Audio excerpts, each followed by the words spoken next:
Hello and welcome back to another week for Madmen with a Box Live. We are here. We are something. Pixel's here. Hi, I'm Pixel. Still with the fake setup, the discount setup. Listen, this discount setup is going to be the long term for a while because I am broke. That's what you get for buying so many of the same fucking sonic screwdriver. You reap what you sow. You get what you fucking deserve. I bought one variation. I didn't even buy the special red one when I really, really wanted it. Okay? Hello, Sean. Welcome as always. Who asks, where is Jimmy? Who is Jimmy? Nobody asks, how is Jimmy? We don't know. He's not here. We can't ask him how he is. He's Schrodinger's podcast host. Except the clear answer is he's not here. Jimmy. He put Jimmy in a box. Yeah, we put Jimmy in a box with a vial of poison, like poison gas or toxic gas. We don't know whether he's alive or dead until we open the box. We need Joe here to talk about the size of the box. Oh God! But no, we're back for another week of Doctor Who news, and boy, do we actually have some actual. We do. We have some proper news, and at the end of the stream, we are going to be reviewing the 5th Doctor Big Finish monthly range story, Omega. Or Omega. Omega. But I think the biggest news of all, and we'll actually lead up. Let's lead up to it, okay? Because it wasn't officially announced. So 5 days ago, a couple of days after last week's stream, there was just a random sporting match, and a trailer for the new season of Doctor Who aired during this match for iPlayer. But the big thing that happened at the end of the trailer is that it gave a release date of April 12th. So, first of all, I think it's funny that just a random sporting match gave us the release date when the BBC, any of the Doctor Who social media pages, the Doctor himself, any of the cast, or even the showrunner, none of them told us. It was because it's just so funny that it's just a random sporting match. Cut to now, today, officially, it took them 5 days to actually officially announce that, yes, it's April 12th. What is the marketing for this season? Not great. Non-existent at this point. This marketing is so confusing. It took them 5 days to officially announce it. It's like, yeah, bro, where were you? We already knew this. The only new information we got was release times. So in the UK, it's coming out at 8 a.m. Yes. And that'll be the new season, 8 a.m. UK time. Yes, as Ashan says in the chat. Which for me, I did the time zone conversions. For me, that's around 6 o'clock at night. Okay. So for me, perfect. I'm ready home from work. Perfect. What about for me? What about for you? I don't know. For Ashan, it's 4 p.m. So I'm not sure what your schedule is like, Ashan, so that could be good, or you might have to wait. I don't know for Pixel, because he lives in a make-believe land. Florida? Florida's make-believe? Really? It's essentially hell, so yes, make-believe land. Okay. But, yeah, so officially, Doctor Who, 8 a.m., April 12th for the UK. But, of course, the British aren't happy. On social media, I've seen quite a few UK residents that are not happy that it is now a 8 a.m. release after last year complaining about the midnight release. They're like, oh, midnight, but I'm gonna be asleep. What if Twitter spoils it and transmits the spoilers into my neural pathways while I'm asleep? I can't watch Doctor Who at midnight. I'm gonna be asleep. Okay, they changed it to now 8 a.m. And I've seen a few people say, well, this is oh so bad because I have work in the morning. I'm like, are you ever going to be happy with literally any time that's picked? Because I feel like you could pick any time and someone's going to have a problem with this. Yep. It's like I'm just flabbergasted that there are still people in the UK that have a problem with it being now 8 hours further or 8 hours later. So instead of in literally midnight, it is now 8 a.m. just because, oh no, I have work. This greatly inconveniences me. And all I have to say is, hey buddy, the airtime, midnight inconvenienced you, also inconvenienced me last year.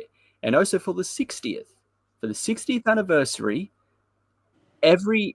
each 3 of those episodes came out at 6 in the morning, and I had to go to work at 7. So the latest to leave my place. I got lucky. Wow, I look evil with my phone like this. So I did the math. 8 a.m. in London is going to be 3 a.m. for me. See, I feel like Pixel has more of a reason to complain because that's 3 in the fucking morning. But you know what? I'm not going to. You know why? Because Why? I'll watch it whenever the fuck I can. It doesn't matter. Yeah, that's the thing. Like I was saying. So yeah, 60th anniversary came out 6 a.m. for me here in Australia. I have work at 7 a.m. These were on a Sunday. They came out 6 a.m. on a Sunday, and I have work at 7 a.m., which means I could only watch about maybe 45 minutes of each episode. The Giggle was the exception because I had to start later, like 30 minutes later, so I was able to watch that entire episode when it came out. So for the first 2 episodes, I decided, okay, the entire day I am staying off social media. And when I get home, the first thing I'm going to do is watch the episode. Like, I'm not going to go onto my PC and just put up Twitter instantly. I'm going to go watch Doctor Who straight away. Then for season 1/series 14, it came out at 8 a.m. Saturday for me. And I start at work at 8:30. So once again, I spent the entire day at work off of social media. First thing I did when I came home was watch Doctor Who. I don't know how British people don't know about restraint or patience.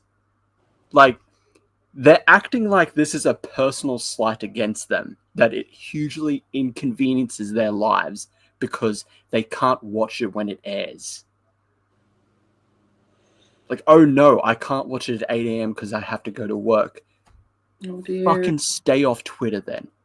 If you think that you are going to be spoiled if you go onto Twitter, Facebook, or whatever, or your favorite YouTube channel has already done a review about it, ignore it. It is very easy to ignore all of that and just watch it when you get home.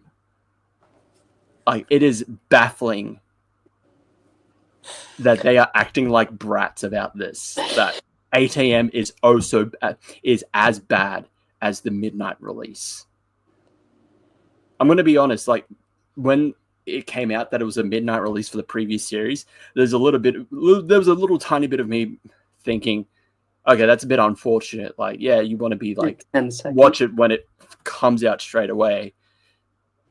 But then there was the other part of me thinking, bro, you're going to be asleep. You're not going to get spoiled.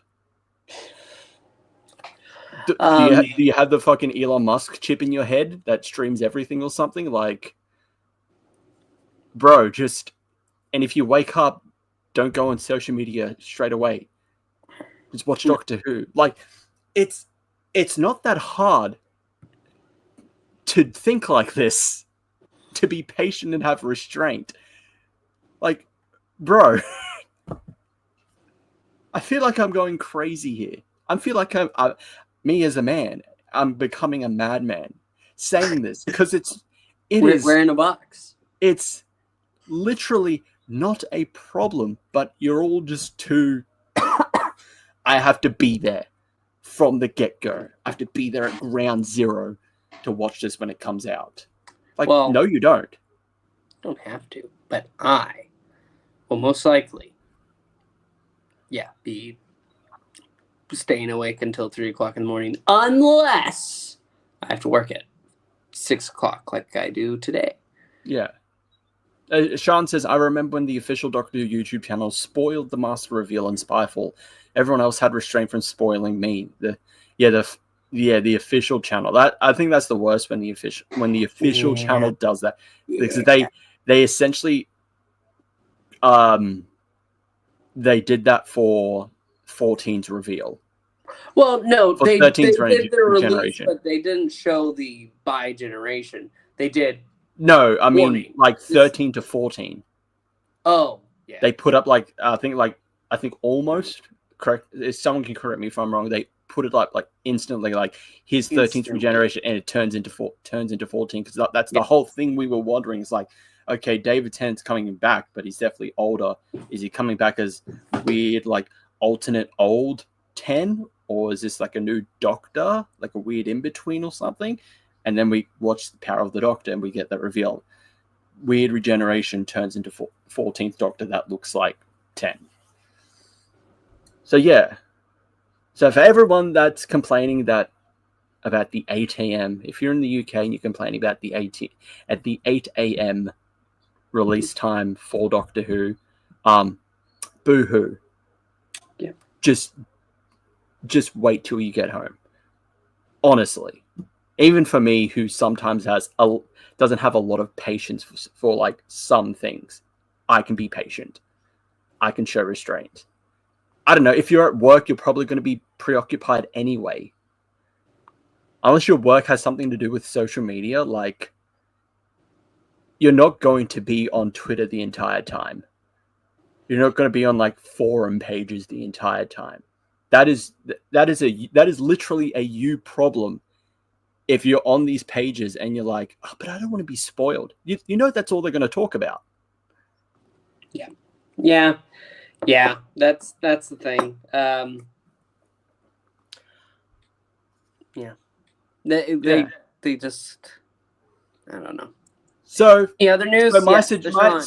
So my suggestion is, before we go into our other news, my suggestion is I'm just going to go over to the UK and cancel Doctor Who, because then people in the UK will finally have an acceptable airtime, which is literally nothing.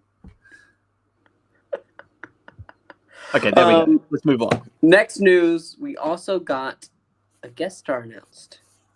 A returning guest star. Returning as a different character. No, it's the same character. No. Alan Cumming is back. Alan Cumming. Kurt Wagner, Nightcrawler from X-Men 2. Let's go. So yes, Alan Cumming is voicing the that weird animated character that we see in the season 2 trailer. He was previously, which king was he? He was one of the kings, wasn't he? Yes, he was. He was in the episode The Witchfinders, and he portrayed one of the kings at the time. No. Here's where the TARDIS wiki comes in clutch.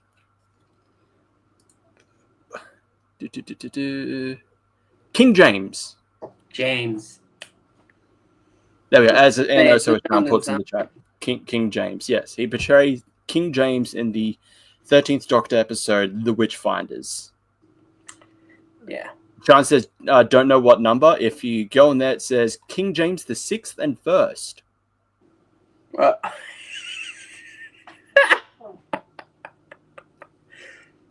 No, that's because he was King James the Sixth when he was King of Scotland, and then when he was King of England, he's King James the First. Oh. So it wasn't like Peter. I am the Alpha and the Omega. It wasn't like Peter Capaldi actually being the 14th Doctor.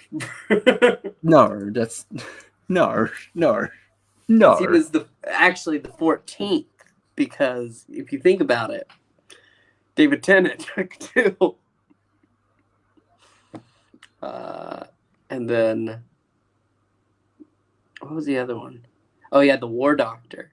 And so that made 11 actually 13. And thus Peter Capaldi is the start of a new cycle. So he's the 14th, but he's actually the first of this new cycle. Yes. No. That's how numbers work. No, it's not. But what I'm saying is accurate. No. Think about it.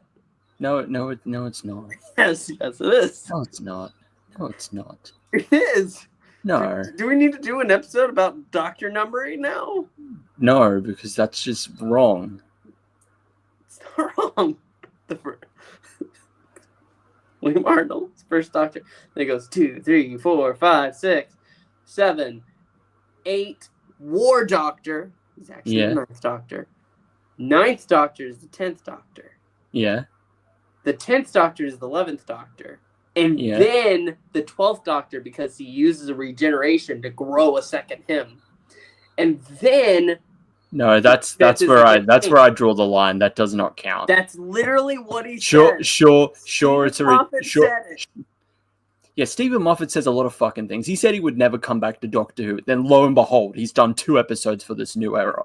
Yes. So I'm not taking his word as gospel, because that does not count. Just because he used a regeneration doesn't mean that he's now technically 2 doctors. No, now he's technically 3 doctors. No, shut up. That doesn't count. Okay, then what about the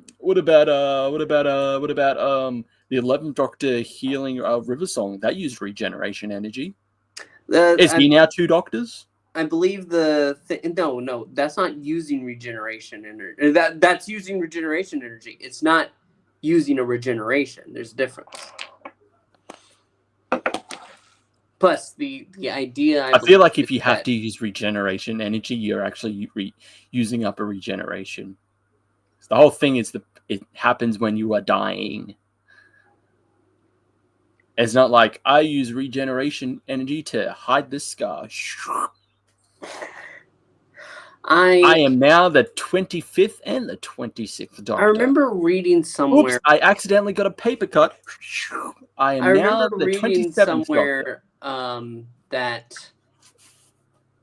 one of the theories about a Time Lord reaching the end of their lives will go ahead and they still have residual energy within them, but it's not enough to actually kickstart their body, so they just burn away. Hello, Gevain. Hi, Gevain. Hello. How's everyone? Doing good. We were talking about... Pixel is pissing me off, so yes, doing good. I'm pissed. He's coming up with nonsense. I'm not coming up with nonsense. Jimmy's not here, so he's coming up with nonsense. It's actually what he says. 11 I don't care. Sarah, he is the last face of the Doctor until a new set of lives is given to him. Yeah, that's what he says. He doesn't say, oh yeah, 10 is technically 2 doctors. He kept his face. He had a bit of a vanity problem. No, I think that's dumb. I don't care what Stephen Moffat says. That guy is a certified liar. Okay, you can Never say trust him. Okay. He's not a different. It's not saying he's a different Doctor. It's saying that he costs himself. Okay, so he's not. Yeah, I know that, but that doesn't mean that he's now technically Doctors 11 and 12. No, he's not actually. No, that's where I draw the line. I think that's stupid. I think we're getting caught up in the terminology here. I'm sorry. Didn't mean that. I blame Stephen Moffat. I love Stephen Moffat. So much fun. Sack Market Gatus. Sack Murray Gold and Sack Stephen Moffat. No. Anyway, yeah, Alan Cummings back as a new character. Very cool. He's coming back. That's horrible. What are you fucking talking about? The best fucking joke we've had all day.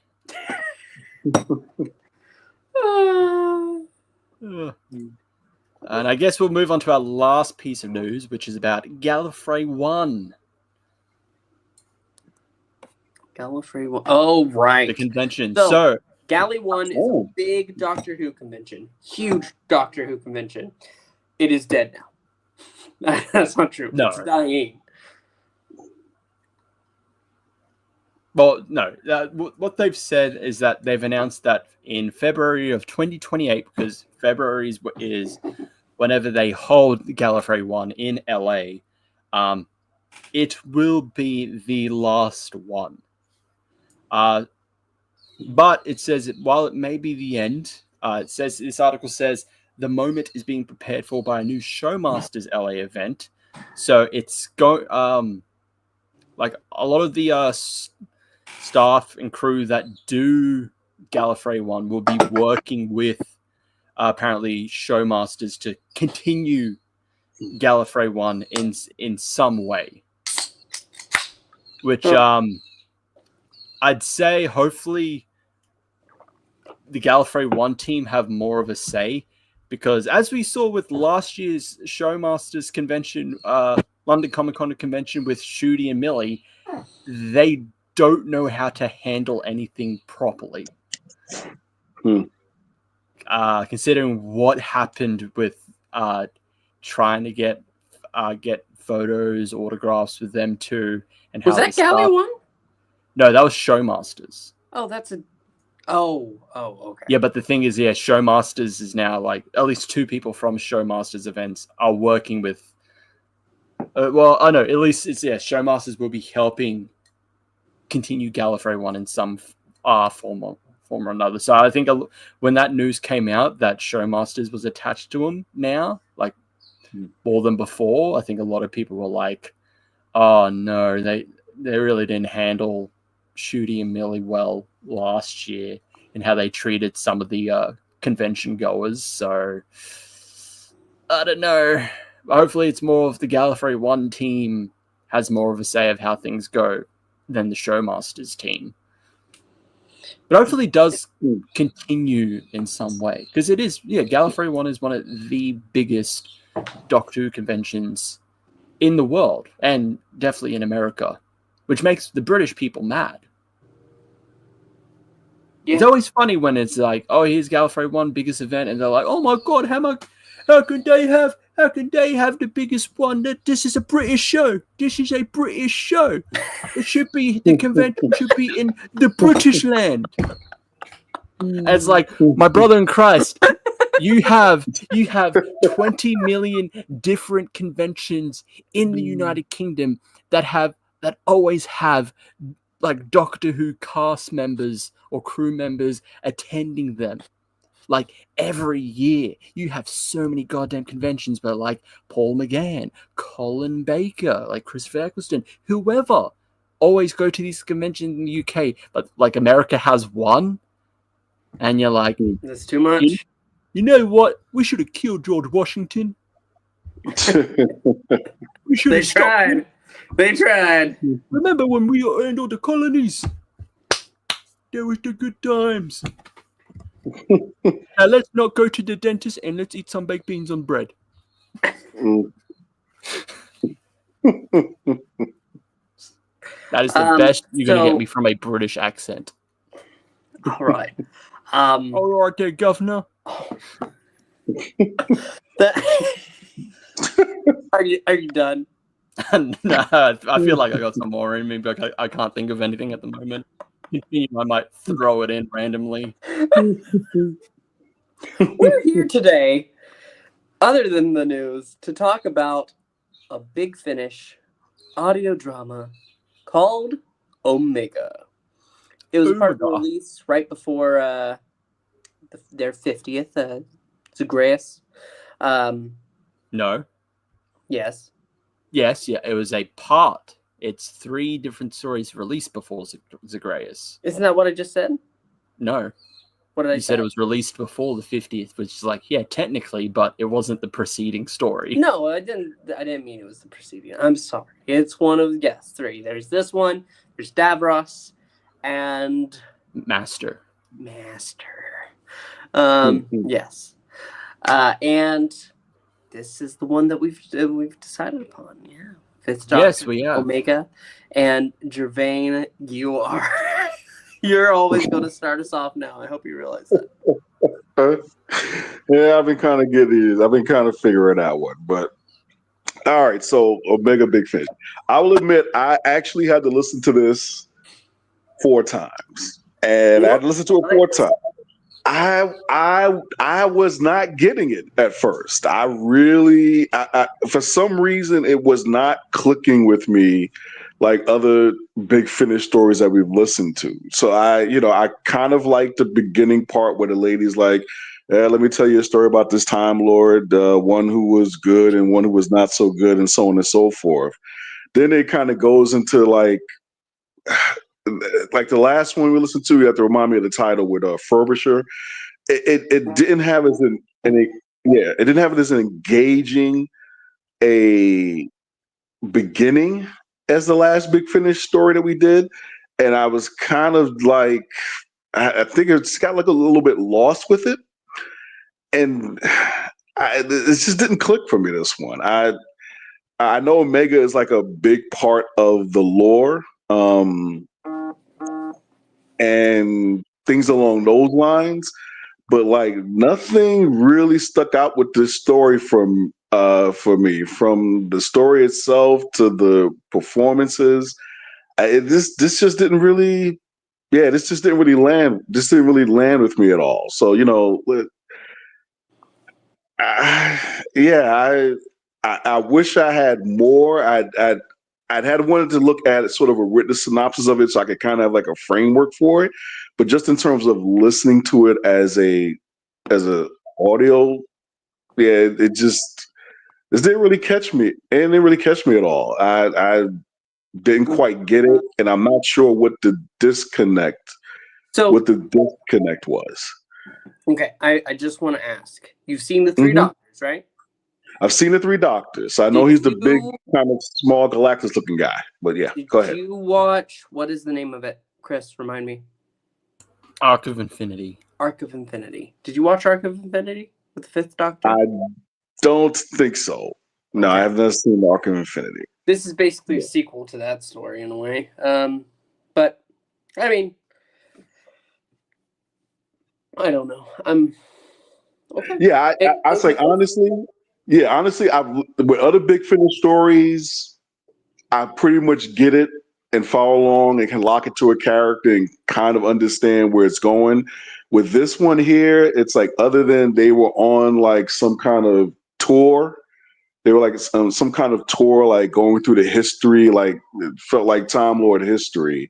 Then it turns out the Omega guy shows up, and some lady's not who she's quite supposed to be, because she knows who the Doctor is, and he figures out that she doesn't quite belong there because she refers to the Doctor and he never dropped his name. It just it was just like, by the time it got to the end of the story, I wasn't quite sure what was the point of it, or who was trying to get what done. I like the 5th Doctor. But this one, I'm not gonna say it was like, it was, to say, hard to follow. I didn't get a character from it that I could really lock into that made me engage with the story. Like with the last one that we did, like, I like the Furbisher character. I like the main character, the guy who ends up creating the prison and all that kind of stuff. I could generally tell and follow what was going along, and got a feel for each character, at least characters I like. But this one here, it was just, I don't want to say it was like confusing, but I will say that it was just hard for me to really latch on to in terms of a story. So yeah, Yeah, Sean, yeah. So this one, I'm not gonna lie, this one is one that I think will require homework.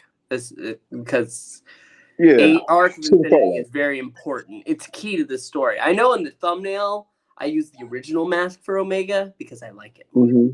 That's why. Mm-hmm. It's best.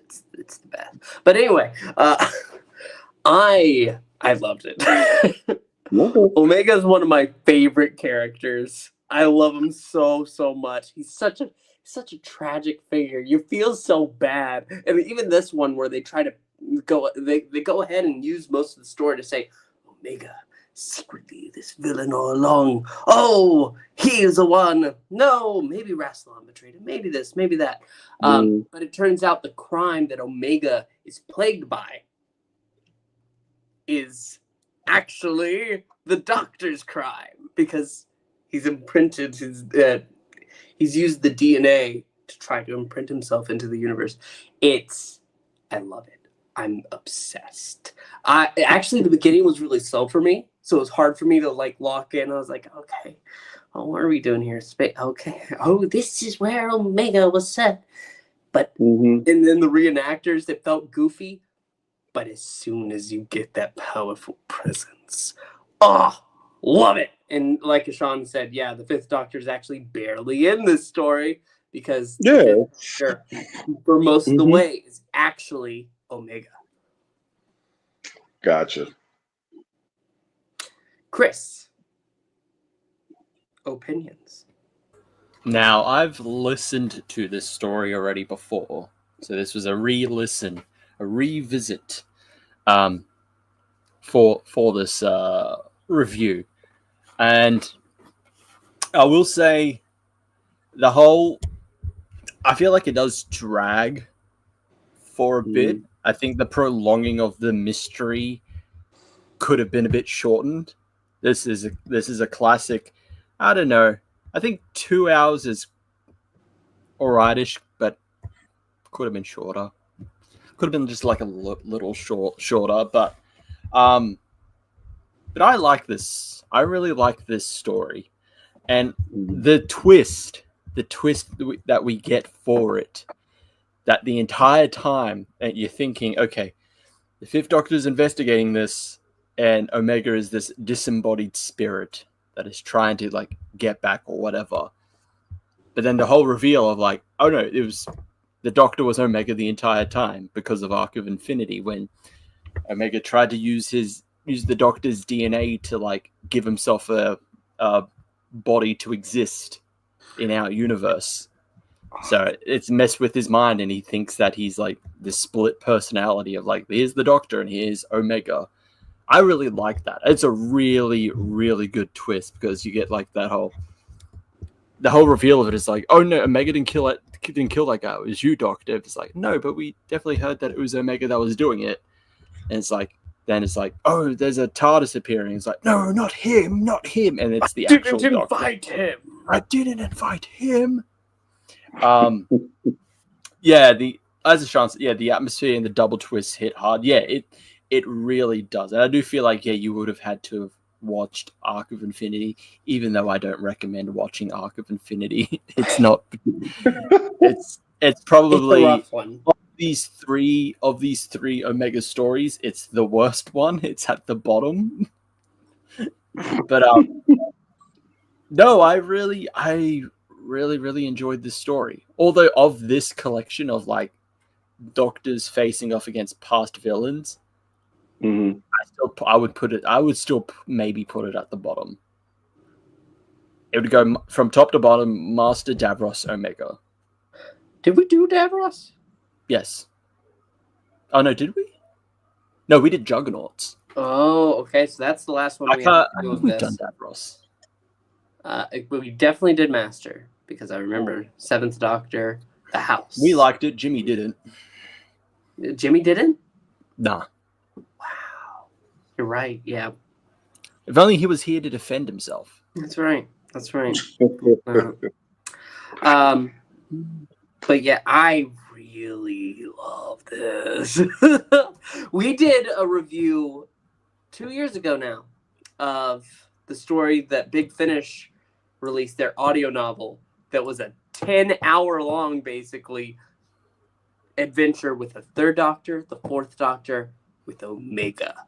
And it is fantastic. I do not think, like, even Arc of Infinity, which is the weakest, the scenes with Omega are great. Even though he's in a stupid ass costume. But I love it. I love it. Do you have a number, Gevain? You know what? I'm going to give this with an asterisk. So I might next week I might come back and revise it because I'm going to watch Arc of Infinity now because I've seen the Three Doctors with Omega, but I like to watch the Arc of Infinity and then see if I have a better context for this going into it. So I'm going to give it a 5 right now, a 5 with asterisks, because I will confess I think my only familiarity with Omega was Three Doctors. I knew a little bit of the lore, like something about Omega, Rassilon, and the Doctor possibly founders of like Gallifreyan or Time Lord Society, but which from what I understand was vastly undone by the Timeless Child or something like that. They killed it. Like it was sounding much more cool before that happened. So I'll give a 5 with an asterisk for now. I might revise it next week after watching Arc of Infinity and maybe giving this one more listen. So I'll say 5 for it now. Okay. I,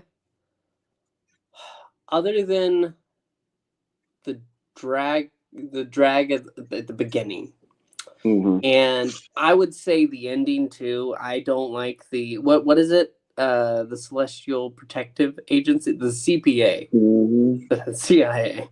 I don't care for them. We have to protect your reputation, Doctor. No. I would have much preferred he take the survivor away. I love this story though. I'm going to go ahead and say 9. 9. Just because that slow part at the beginning and that little cornerstone at the end. But God, it's so good. 9. Chris. I'm going to give it 7.5 out of 10. I really do enjoy it, but yeah, it does drag on for quite a bit at the start. If that was cut down a bit, I'd definitely bump it up to maybe an 8 or an 8.5. But yeah, 7.5 out of 10. Really enjoyed it. Ian Collier, who voiced Omega in Arc of Infinity, he came back for this role. Definitely a much better use for him in this story compared to Arc of Infinity. Although I don't think Stephen Thorne as Omega will always be great, but he does a really good, like a fantastic performance in this. Yep. Ashan says 10 out of 10 for me. My first Big Finish story, I gave 10 out of 10 back in the day. Interesting. Yep. That's our review. I think we're done, buddies. So we're going to go ahead and invite you to like and comment and subscribe. It helps out the channel. We'll see you next week for Madmen with a Box when we do something. You're just going to have to find out what it is. But yeah, bye-bye. Bye. See ya. Remember to bully the British.